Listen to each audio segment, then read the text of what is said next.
So I want to give a little an introduction, I suppose. I hopefully see, especially because I started this late, to leave this class. It'll probably take us at least two chances to go through really what I want to tell you about. Oh yeah, I got 12, 13 pages here. Yeah, okay. We're beginning Sefer B'Midbar, and I'm going to start with that introduction. And Sefer B'Midbar is, of course, the fourth book of the 5 books of Moses. And we are told there the time. It is not uncommon for us to find out the dates when things happen, especially in the Torah. Less common in the Navi, especially in the Nevi'im Achronim, Yeshayahu, and Yechezkel has a lot. In Yirmiyahu, you don't always get the specifics of timing there. In the Torah, it's not uncommon, but it isn't necessarily common. So here in the beginning of Sefer B'Midbar, we are given that when this happened. It happened we're told in the Bashana, in the very first year, the first day of the second month. It says, yeah, so we have that, I think, in the first, it says I gave the whole thing.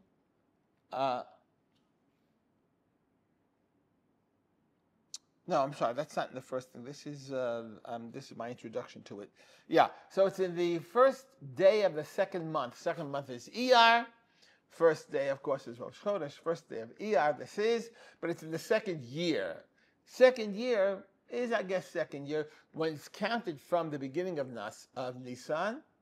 So we're talking about basically a year and 2 weeks after the release, the Exodus from Egypt, because there in the middle of Nisan they are left out of they are freed from slavery, right? It's 2 weeks of Nisan, and then comes Iyar, and so a year later, this is when the book of Midbar is being written, and even though it begins with that, we find that it's not the first event. And that's something very uncommon. If it gives you a date, you figure the next time they're going to give you a date is after that. And that's not what happens here. In fact, when we go 8 chapters, 8 prakim in Bamidbar. It begins in the beginning of Bamidbar of the counting of the census of the entire people, the entire nation. It goes into also, it connects to the building of the Mishkan, which although it starts in Shemot, it goes through the sacrifices of Vayikra, and then in Bamidbar, of the jobs of the Leviim who are going to serve in the Mishkan. It goes into that, and the relighting of the menorah, that you know about that, and so on. And finally, in the 9th chapter, it now starts a different section of Bamidbar. But fascinatingly, and here you find it in the first source, it says here, you see in the English, that it was in now Bashana HaShenit, the same second year, but it's in Chodesh HaRishon. It's in the first day of the first month, which is Nisan, which is a month before. So this is now a month before when the Bamidbar started, the book starts. We now have this event, and we are told here that about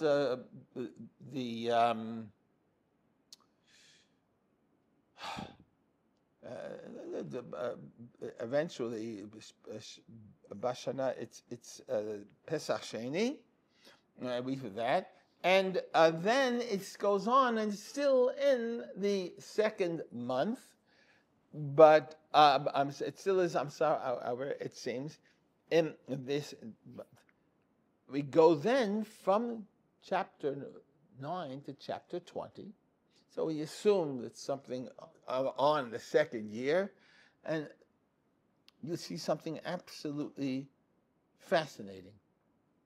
Because you see, chronologically, we already have changed things. We start at the second month of the second year, then to go back to the first month of the year. And what happens is that the first 14 chapters till Perek Yud Daled in Bamidbar is completely events that took place in the second year. And the last 17 chapters, from 20 to 36, all take place in the 40th year. The three in middle chapters, that of Tedvav, Tetzayin, Tedvav, that is the 15th, 16th, and 17th, we have no dating for that. So we really don't know where it is. And the Mefarshim, and whether it's Ibn Ezra and Rashi and Ramban, all are discussing, all are discussing where might it happen. For example, the story of Korah. There's a whole discussion. Did it happen right after in the second year, after the Leviim got their places in the Mishkan and the Kohanim, what they should do, and then Korach complained, how come the Kohanim have it and we don't have it? And the others were saying, Kohanim, what about the firstborns? How about, so they say it's there. Others say, no, it happened later on. When are you going to complain? They complained maybe it was after the sin of the Meraglim, when God tells them, okay, you're going to die in the desert. That's when they started to complain. Because that's a good reason to complain. That's why they said we want to go back to Egypt. All of this changes. We don't know. But we do know that the 20th chapter, which is what we're going to be discussing now, here we have a fascinating thing. And we see that in the, this is finally, I'm sorry, the first source.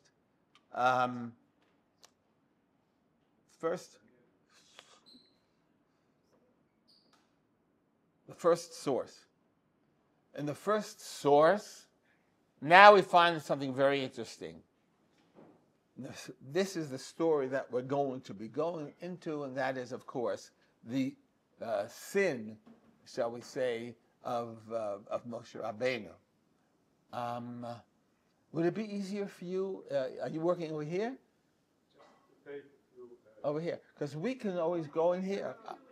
No, it's okay. Have a look now. It's okay. Are you okay? בסדר, אנחנו יכולים בשבת, בסדר. בסדר? Okay, בסדר. Okay. Any so look at this first source, and I give it to you in English also. We're now in the 40th year already, somehow 38 years have dissolved. We're now in the 40th year in the desert. And what do we find here? Very interesting. I won't give you the whole thing, but because it's too long to read it out, but it's very simply that the people of Israel complained for a lack of water. Oh, I heard that before. And it happened, of course, in Salach 3 times. And now it happens in the 40th year. Again, so strange it is that this whole gap. Chazal say it's also, there's no time where we see that, and God spoke to Moses, right? That is, we always find that everywhere. You know where we don't have it? We don't have it from this time all the way until the end of Bamidbar. For 38 years, they say God was angry Kadosh was angry with Israel, and therefore he never speaks to Moshe at this time. Anyway, so now what happens is there was no water, And they complained. And if you see the very beginning of it, says, the whole congregation came to the wilderness of Tzin in the first month. They camped in Kadesh. Miriam died there and buried there. And there was no water for the congregation. And so they assembled against Moshe and against Aaron. And they argued with Moshe, saying, had we just died when our brethren did? But why have you brought us why have you brought Hashem's nation into this wilderness to die there, we and our cattle? Why did you take us out of Egypt? To bring us to this evil place? It's not a place of seed or figs or vines or pomegranates, nor is there any water to drink. Well, Moshe and Aaron go from the assembly to the door of the tent. They go to Ohel Moed. They fall upon their faces, and Hashem's glory appears before them. So that's what happens. It sounds very, very, very close to what happened in the Midbar. In the first year in the desert, they had no water. They claimed to go, we have to go back to Egypt. Why did you do this for us? But if you look carefully, and we're not going to jump into this right away, but it's something to keep in mind when we discuss here about the sin. Note that here, and I'll be truthful to you, it's first hitting me very strongly right now. When they complain now to Moshe and Aaron, when they complain and they have no water, and they said, "Nor you promised to take us to a land flowing with milk and honey. You didn't do that, did you? You promised we'll get, So fine, there was a punishment. We didn't get punished because we're still alive here in the 40th year. So our parents did, but there's nothing here. It's still all desert. There's nothing here, nothing. So it's a difficult thing. But they say something else. They didn't say, why did you take us here? Look at what it says in English. He said, why have you brought Hashem's nation into the wilderness? They refer to themselves as God's chosen nation. I find that very powerful. In effect, they said, it's not God's fault, it's your fault. God didn't take us here. You must have done that, right? Why, right? Why did you take us out of Egypt? Now, why did God take us out of Egypt? It seems now that there's not a complaint against God, but rather against them. We are God's nation. We know that. But if we're God's nation, we shouldn't be in this position. And what they also say, which I find, again, when you're playing with the words a little differently than what they were, notice over here that also they say, when they say, why did you take us out of Egypt to bring us to this evil place? It wasn't, why did we have to leave Egypt? It was, did you take us out of Egypt to bring us to this place? That's what they were really saying. And in that way, it's very different than the complaints of the first year. It is basically, you didn't take us out of Egypt just to bring us here. Okay, we have to be in the desert, but why have us in a place where we have no water, we have nothing here? You're the leaders. God wouldn't have told you to do that. I don't think God didn't have to. We shouldn't have to. And the reaction of Moshe and Aharon, they go to the Ohel Moed, which is where God usually speaks to Moshe, and they fall to their faces. Now, falling to the faces is something which I almost understand when I read it in this case, that before they enter Ohel Moed, they're going to bow down before they enter into perhaps having a conversation with God. But that's not what they didn't say, and they bowed down. They fell to their faces. What do you think falling to the faces is to the leaders here? What does that mean to you? If you say, oh my God, they fell to their faces, it means what? They're humiliated, embarrassed. You think because they were embarrassed and they're sorry about it, or what? they had nothing to say because They don't know what to do. Exactly. They have nothing to say. What do you want from me? Because it's a lack of, it's ungratefulness, lack of appreciation. It's more. All of it is correct. They realized they couldn't blame Hashem, so they were totally unable. But it is almost a throwing up of hands saying, I've had it. We don't know what to do. But it's amazing that they didn't actually blame Hashem. They what did, did yeah. you sort of say?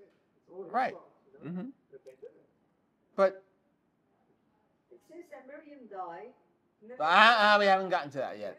I'm giving beforehand. Did they give time to say I'm Miriam? giving them. You're jumping ahead. And tell me, did they get into the course to Jordan? Not yet. We're not doing that now.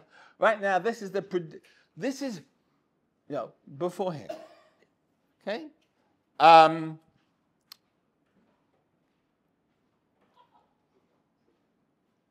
Okay. Yeah. The death of Miriam happens before this.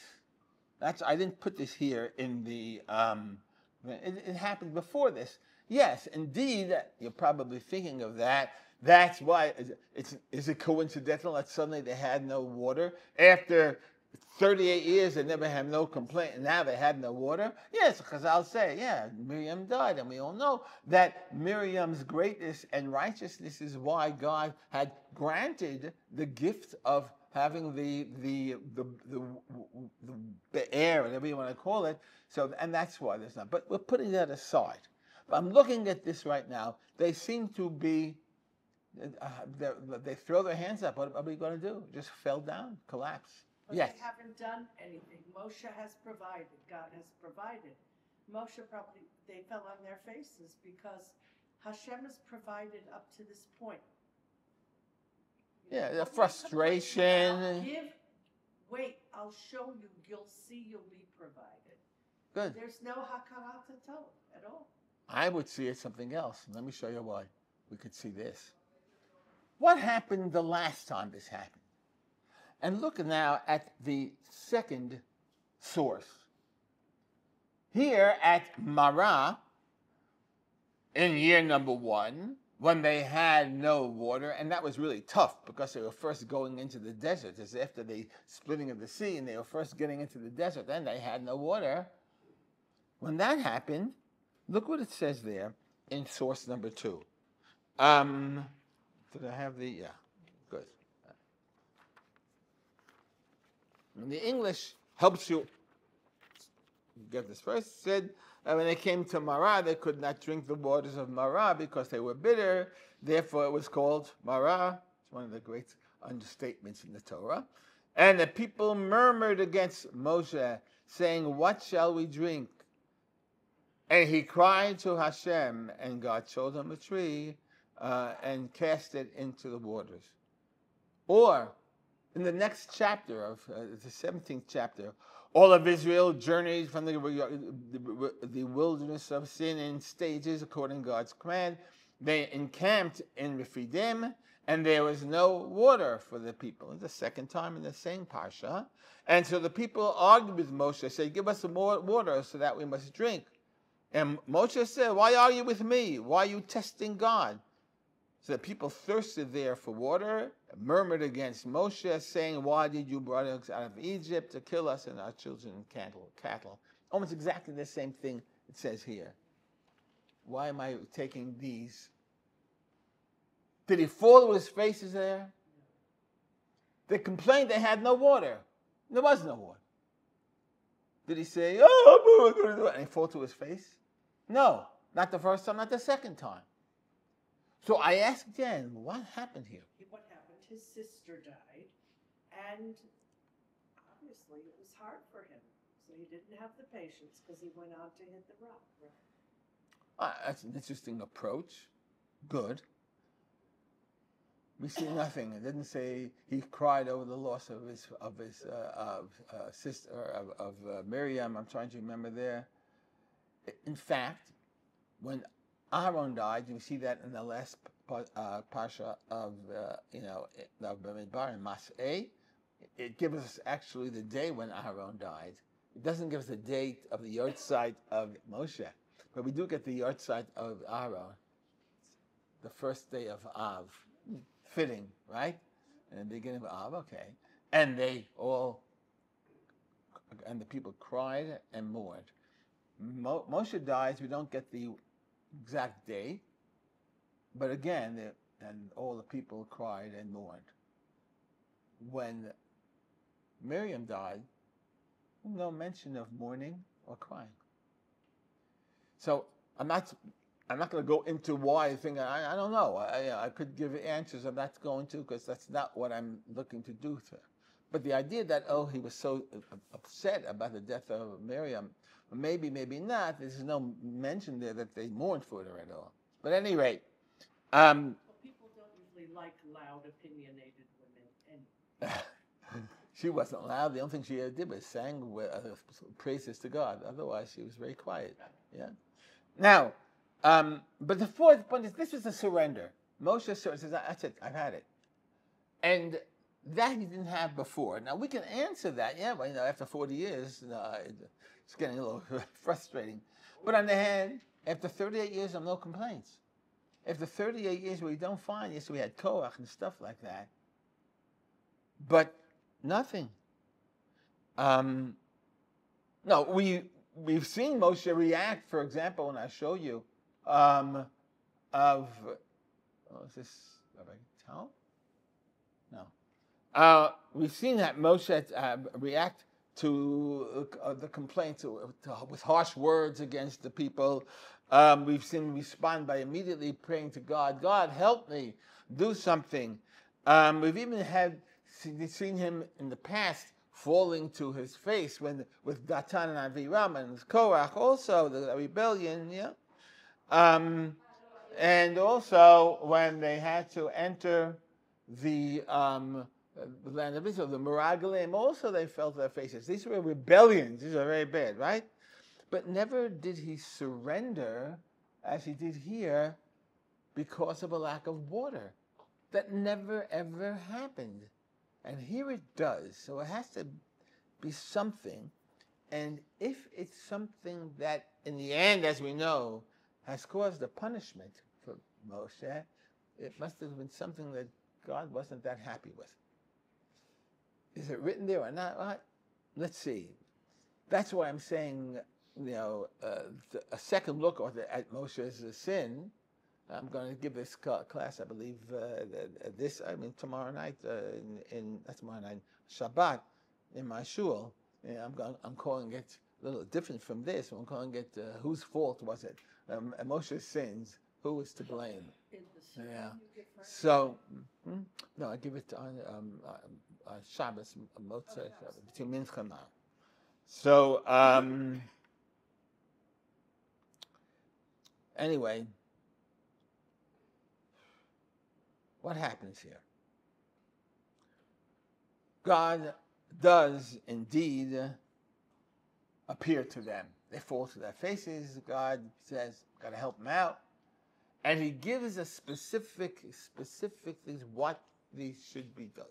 He gives Moshe almost 5 basic things of what he should do, and they would have the water. And when you see that, well, I haven't got that here. Let me see if I have it here. We see, first of all, he says the following, and this is part of the, is it the first or the second? Yeah, this is part of the first source. There we see, in the second paragraph there, you see what it says, Hashem spoke to Moshe. He said to him, 1, take the mateh, the rod, gather the congregation, you and Aharon, speak to the rock before their eyes in front of them, so that it give forth water, and you will take the water and provide the congregation and their cattle with drink, with water. Basically 5 things to do. A, B, C, D, E. Now we know that Moshe gets punished here. Let's see what he did that was wrong. Okay? So we have to go this. Number one, let's see. What does Moshe do? Well, look at, again, the same source, the fourth line, 9th pasuk, 9th verse. You want it? Listen. Okay. So, Moshe took the rod from before Hashem. He took his mateh. What did God say? Take your mateh. Okay? Followed Good. orders. Good thing. Okay. He did number one. He said he took the mateh. And as he was commanded. One, that's. And Moshe and Aharon gathered the people before the rock. That was number two. He said, gather the people to the rock. Good. And Moshe lifted up his hand and smote the rock with his rod twice. Was that right or wrong? No. He was told, and speak to the rock. So it seems. And water will come forth, and water did come forth, and the congregation and their cattle had something to drink. So out of the 5 things, seems he did 4 of them correctly, and 1 incorrectly. And that is why most people say, well, that's the problem. And God says it too. Not really. But God seems to indicate the problem. And that we find, and this is very, very important, in the 12th, the 12th verse. And Hashem said to Moshe, in Hebrew it says very simple, because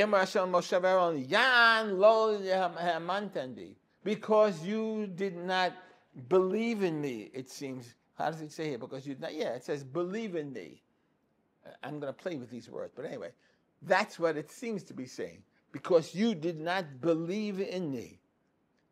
And thereby, lahakdisheni le'enei bnei Israel, to sanctify me and my name before Israel, then lachein lo taviu et hakahal hazeh el haaretz. You will not lead this nation into the land that I have given them.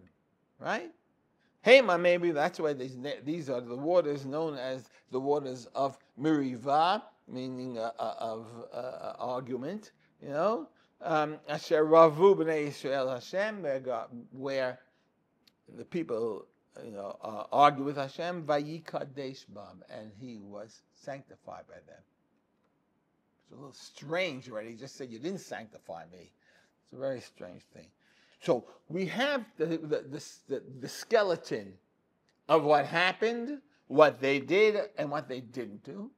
And God's response, that's saying, because of this, you will not, does it say you won't go into Egypt, into the land? What does it say? No, Moshe will go. He said, You will not bring them. you will not lead them or bring them into the land.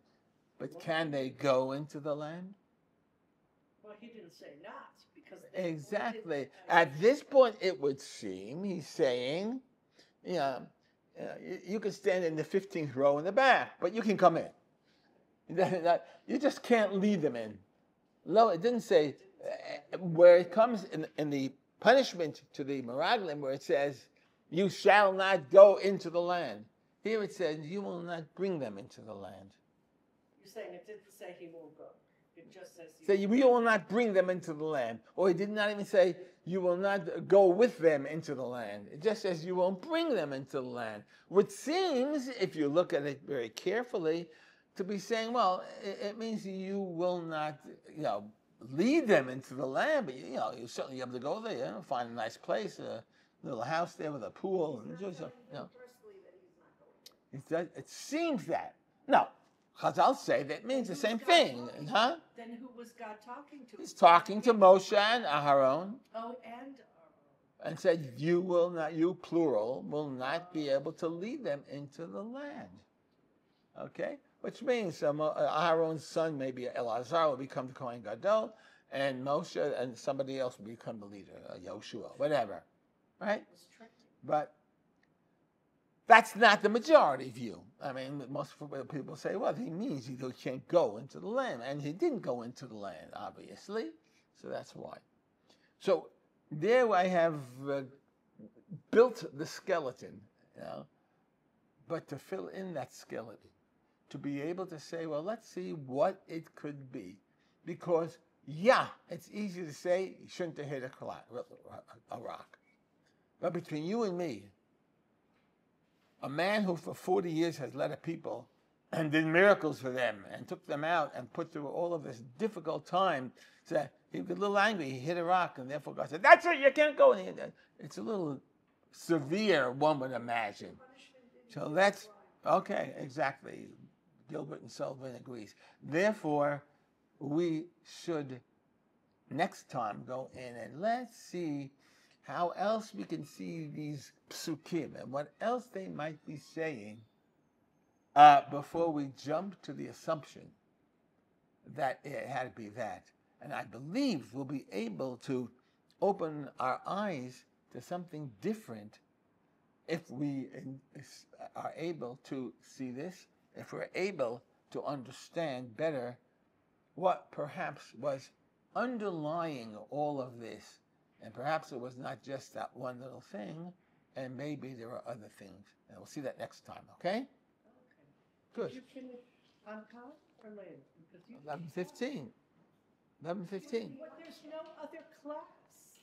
Oh, Why don't check the magazine what time he's speaking next week? I think, Right over here. Is Rabbi Taub not here? And she's checking. I think he's gone for 2 weeks, which means I will be here next week all this time. You were Also, 10. Next week, 10:30. Well, today was It's 10:30 or not 10:15? 11:30, don't you Wait, want today was 10:30 or 10:15? Okay, so I have more time. Okay, good. You I can thought even it go 5-10 minutes over him. Yeah. Who's gonna stop you? You're right. I'm afraid. No, I don't know if Rabbi Shore is coming I mean, at I came 10:30. all So the no, way. Oh, he's not. Oh, okay, fine. Good. So we have time. All right, that's great. Thanks. So now, let's see if we can go on and see. Well, what else might have been the problem? Now, besides the hitting thing, hitting a rock instead of speaking to it, there are other discussions and other opinions who say other things that weren't very good. If you look, for example, when he angrily speaks to the people and he says to them, Shimunah ha-morim, listen to me, you rebels. Morim are rebels. Is this the first time he spoke harshly to them? Oh, no, come on. We're talking about Moshe here. He yelled at him a lot of times.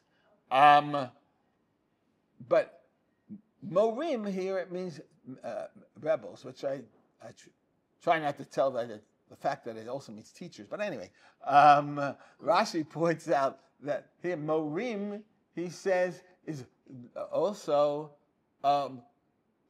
related to the Greek word, which he means morons. They're rebels and they're fools.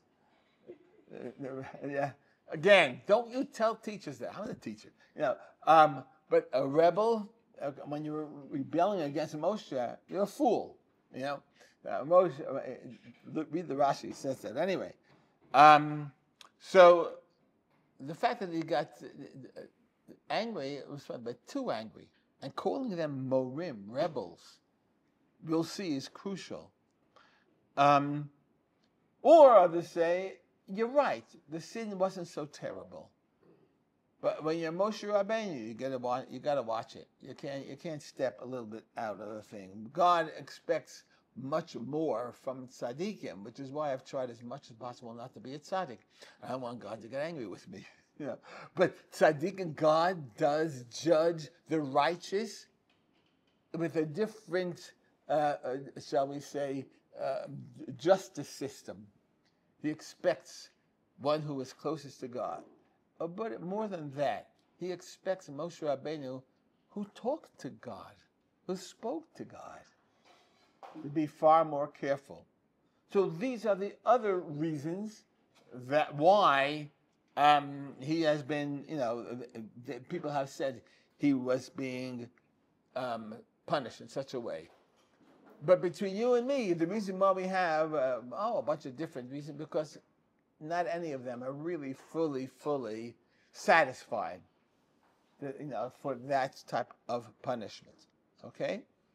And then there comes a little bit of an opening that seems very different from the whole story. And that we find in the beginning of the Parsha of Va'et Hanan, which is the beginning of Devarim, where Moshe mentions his sin, they wouldn't be allowed to enter.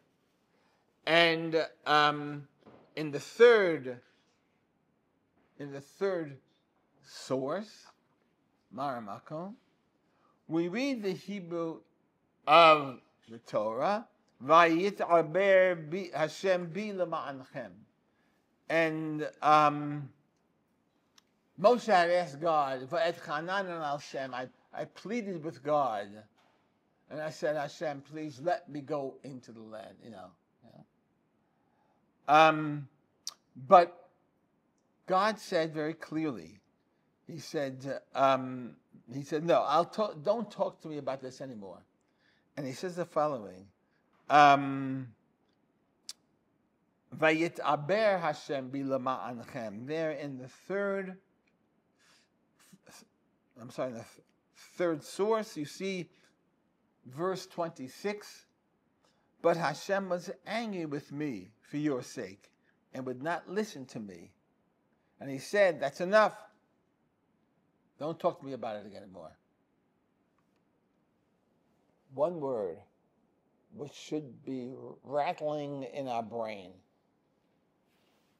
Moshe says, and God got angry lima'anchem, for your sake, because of you, your sake. I didn't do something so wrong, it's because of you. Whether for your sake or because of what you did, because of your behavior. Lima'anchem. That's never said here, I think. God never says to Moshe, I got to punish you because of them. Now, the simple answer is, yeah, if it weren't for the fact that they were screaming and yelling, maybe he wouldn't have lost his patience, and he wouldn't have had to hit a rock or call a rock. So, L'ma'anchem, it's your fault. But L'ma'anchem doesn't really mean that. It means for your sake, right? And Rashi picks up on it right away. And Rashi says, Lema'anchem, he says, no, Lema'anchem means not because of you, but, as I explained, it means for your sake. It's for you that I'm not going in. And if that weren't enough, I don't have it as a source, but there's a source we find in Tehillim, in Perek Kuf Vav, where there we see that Vayaktzifu al Meim Riva, that the people of Israel got angry at Meim Riva. This is over here. And Vayera leMoshe, and it went bad for Moshe. Ba'avurchem, for you. The same thing that we see in Va'et Hanan, that we didn't see in the story in Bamidbar. You got not because of them, but for you, for your sake. Huh?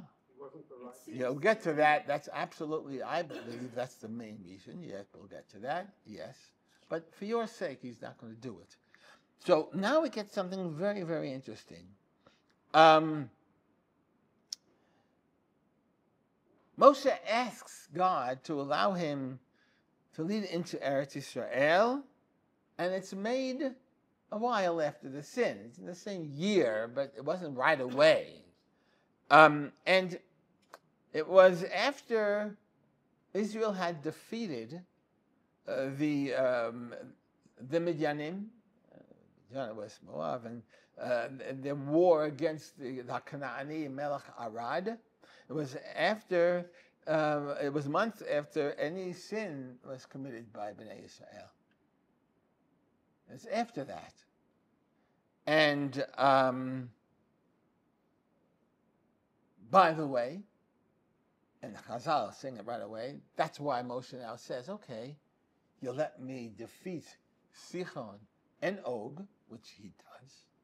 Sichon and Og, after all, were considered perhaps part of Eretz Yisrael. Was it really part of Eretz Yisrael? It's a second shiur. Maybe I'll give it to you here. Is that part of the no. Why was the defeat of, let's say, what I just said, the Sichon and Og, was more unique and perhaps more powerful and more important than their defeat of, let's say, Amalek, or the defeat of the Kanaani who come in, that we're going to read in today's, in the Chukat, this week's Parsha? What was unique about the Jews, Israelites' defeat of Sichon and Og? What did they do after defeating them? What did who do? What did the Israelites do after defeating Sichon and Og?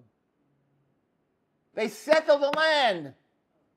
They moved in there and they built, and it says that they settled there. This Reuven did this, and the tribe did this before they even crossed the Yarden yet. Moshe sees that God allowed them to not only defeat the enemy, but now he said, "Okay, settle. It's yours now. Settle it." So Moshe says, "Oh, God maybe he changed his mind because they're settling here in their land. This, I guess, is part of Eretz Israel. God changed his mind. So God, please let me go in now because I started with the job." So it's understandable why he now says this. Huh? Okay, that was what they had. We learned that afterwards. That happens after except for Menashe, that happens, that request to stay there and not God, that happens a little later, right? But at the time, now it could be in the story when it tells them that they settled this and this, it could have been after that, but it's put there as if it happened immediately after the conquest of that area. Either way, Moshe saw this as a possible, God's changing his mind. God's nice. He's going to be a rachman. And maybe that's why.